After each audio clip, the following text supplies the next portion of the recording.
Melbourne's once-in-a-lifetime storm. I went into her room and saw her crying and half her bedroom demolished. The child disappeared and went underneath the bridge. A damage bill of more than $100 million. Very soggy, very wet. Good evening and welcome to this special edition of 7 News live from Southbank. As you can see behind me, the rain clouds are rolling in over the city again in the wake of Melbourne's worst storm since records began more than 150 years ago. The wild weather left a trail of destruction across Victoria and flooding across the city and suburbs, hitting hard at Geelong, Werribee and Melton in the west, up through the northern suburbs, across to Healesville, out east to Ashwood and south to the Mornington Peninsula. Nick Etchells begins our coverage.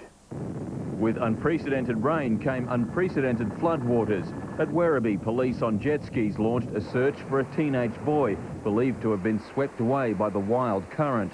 We've got a report that he was on the side of the bridge and was hanging onto the side of the bridge, and by the time the lady came across, the child had disappeared. A nearby resident saw the boy screaming for help. He was dragged beneath the bridge and simply vanished. Immediately, emergency crews swung into action. While SES and police combed the bank, search and rescue officers scoured the waters, the air search extending from Werribee to the bay. A walkway underneath the bridge is commonly used by students trying to bypass the road. What's not clear is why anyone would be there, with the raging torrent presenting such an obvious danger. Police still don't know who the boy was or if he made it out alive. The best case scenario is that he's been caught by the water but come out the other side and gone home or gone to school. The storm also brought miraculous tales of survival. At Healesville, 10-year-old Stephanie Chamorro was in bed when a tree came crashing through the roof on top of her. I went into her room and saw her crying and half her bedroom demolished. The primary school student was pinned and helpless, suffering a broken leg. For me and my daughter died. I'm not lucky. It's life. She's very lucky, very brave as well. She hardly, after a while, she stopped crying, telling Mum, it's okay, it's all right. At Wattle Glen, a 19-year-old man was forced to flee the rising water by climbing a tree. His ordeal ended when police on jet skis plucked him to safety. I think about 6 hours in the end. I was quite happy to swim, but they told me to stay, so.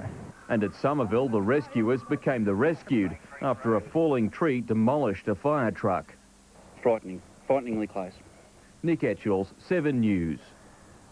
The intensity of the storm caught people by surprise across the metropolitan area, with many waking in fright to find their homes, backyards and streets underwater. Norm Beeman reports on the battle to stop the floodwaters. The fight against the fury of Mother Nature went on as most slept, oblivious of its onslaught. The flat plains to the west of the city succumbing early, sandbagging to protect the Melton Golf Course. We might have called the Melton Reservoir, fair dinkum. Roads in the west quickly becoming extremely hazardous. Sandbagging too at Geelong as the waters quickly lapped at doorways. State Emergency Service volunteers taxed to the limit everywhere to hold back the tide. We've brought crews in from far afield, from places like Rochester, Benalla, Chiltern, to support in Melbourne. First Light gave a much clearer but more daunting picture of the fight ahead. Homeowners across a huge swathe of the metropolitan area under threat. Backyards turning into swift-flowing streams. At Pascoe Vale, homeowner Michael Corgin incredulous at what had become of his backyard. There was just about 6 feet of water in our backyard. Front yard, there is a river coming right through. And the backyard billabongs were common across the suburbs, although some were taking on more of the proportions of a river. For some, the venture into the backyard came a little late. The damage had already been done. And there was very little chance anyone was going to get a game at Kooyong today. For tens of thousands, the battle was out on the roads. At Tarneet, near Werribee, getting to school had come to a sticky end. The bus driver, a little red-faced, after trying to avoid watery trouble, only to get bogged. I tried to make a U-turn to cross that crossing over there, and panicked and just made a U-turn in soft ground, and that's why I'm there now. Getting to work was just as tricky. Many got so close but were still so far, like at Toyota's Altona plant. We rang the union up and, yeah, we're just trying to work out if we're going to get paid for the day or what's going on. Others just bit the bullet and got a bracing start to the day. Their colleagues inside the plant creating more waves for them. But it was more than just the workforce up to its knee bones in the wet stuff today.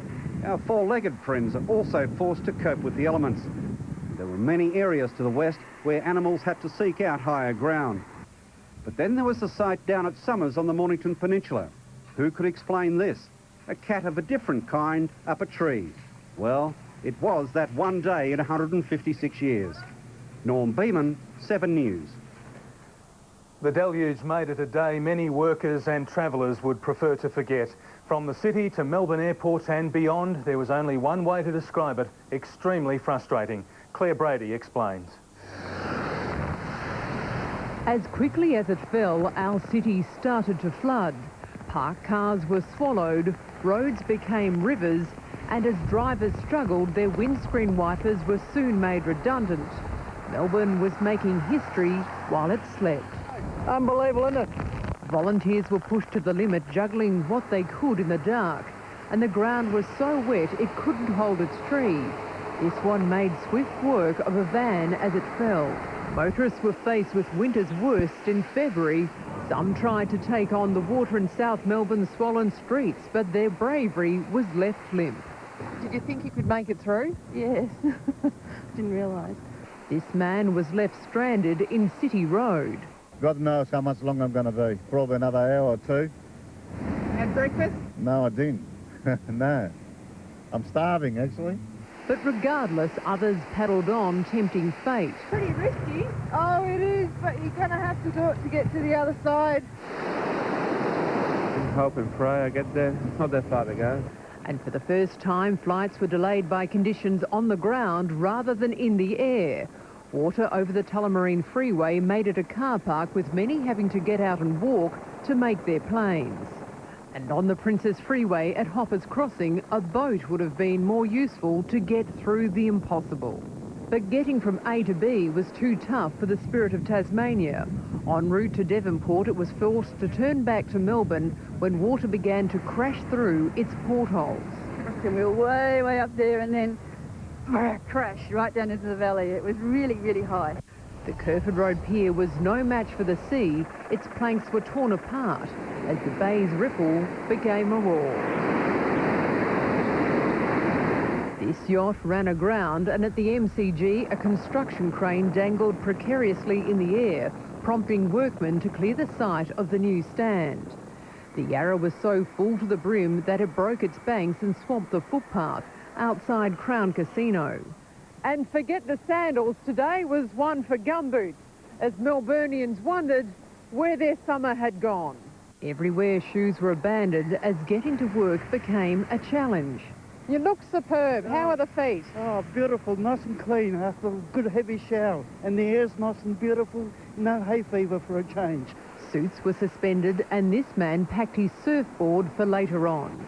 Reaching higher ground was a matter of perspective. No, the shoes don't matter. It's getting to the job on time does. Claire Brady, 7 News. The massive clean-up is well underway, but many homes are still without power tonight, and the damages bill from these storms could top $100 million. Brendan Donahue reports on what's being done to help the homeowners and prevent a repeat of the flooding. The Premier Steve Braggs had a close look at the power of last night's storm, crippling the Kerford Road Pier when waves smashed apart the planks from underneath.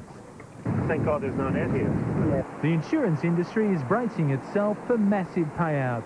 We anticipate many, many thousands of claims across the industry.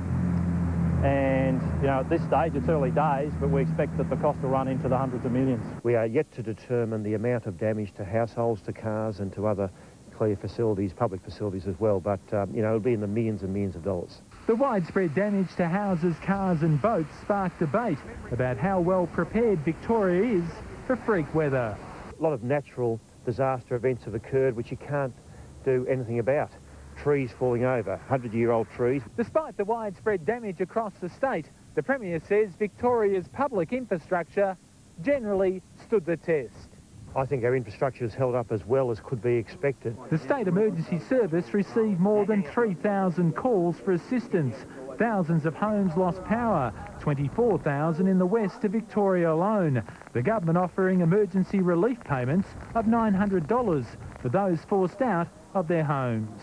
The Department of Human Services will be available to do assessments of people who have had impact to their houses requiring temporary accommodation or more sustained damage, as the Premier indicated. Brendan Donahue, 7 News. Our weatherman David Brown is over at Kooyong tonight, where, as we saw, the famous tennis courts have been turned into swimming pools. David, yesterday our coldest February day on record, then our wettest 24 hours on record. This is once-in-a-lifetime stuff. Yeah, it sure is, Mitch. This is a flood we'll all remember from the years to come. An extraordinary set of circumstances created the perfect weather pattern that gave us ongoing heavy rains, high winds and sub-zero temperatures across the Alps. More than 20 centimetres of snow fell in Victoria's high country overnight. At this time of year, that's unheard of, but many of the locals at Falls Creek made the most of it as an intense low pressure system blasted the region with polar air. Closer to Melbourne, that snow translated to rain, and lots of it. In fact, we had 120 millimetres in 24 hours. That's a new record.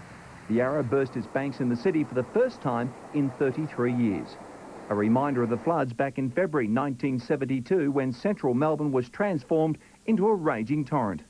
The cyclonic storm of 2005 sat over central Victoria, drawing moisture in from the tropics and Southern Ocean, unleashing the unprecedented flooding rains and driving gales. With so much rain, does this mean the end of the drought?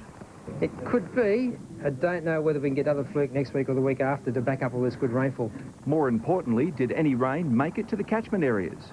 We've had up to 160 millimetres in the northern catchments, and it's been broadly based, and it's been as much as 100 millimetres right across the catchment system. That's encouraging news, because currently the storage stands at 59.3%. Good runoff over the coming days is expected to push the storage levels even higher, and maybe an easing of water restrictions. David Brown, 7 News. And more from David later in the bulletin. A major clean-up is also underway in Sydney tonight after a second day of severe storms there. Heavy rain, gale-force winds and hail caused widespread damage, bringing down trees and power lines and forcing staff at a primary school to run for cover after winds ripped off the school's new roof. This tree fell centimetres away from 2 teenage girls on their way home from school. And in Queensland, the worst dust storm in a decade has blanketed areas from Townsville to the Gold Coast, triggering asthma and allergy attacks. Authorities say it could hang around until after the weekend.